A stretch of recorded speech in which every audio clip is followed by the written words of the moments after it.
دین میں اللہ نے صرف نبی کی اطاعت کو واجب کیا. کبھی بھی زندگی میں یہ نہ سوچنا کہ دین میں کسی کی ذاتی مرضی چلتی ہے. اللہ نے کہا قرآن میں نماز پڑھو، یہ نہیں بتایا کیسے پڑھنی ہے. میرے اللہ کیسے پڑھے؟ فرمایا جیسے میرا نبی پڑھتا ہے. روزے کا حکم ہے، کب کھولیں؟ جب نبی کھولتے تھے.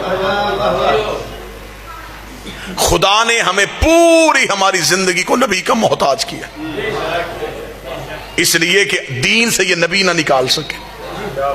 بندوں نے نبی کی زندگی میں ایک کوشش کی تھی، راتوں رات مدینے کے باہر ایک مسجد بنائی تھی، جس کے بارے میں شاعر نے کہا تھا مسجد تو بنا دی شب بھر میں ایمان کی حرارت والوں نے.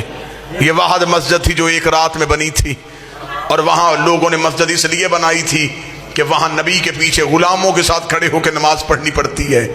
ہم اپنی امیروں کی علیحدہ مسجد بنائیں گے جہاں ہم اللہ کو ڈائریکٹ راضی کریں گے، ہمیں نبی کے وسیلے کی ضرورت ہی نہیں پڑے گی.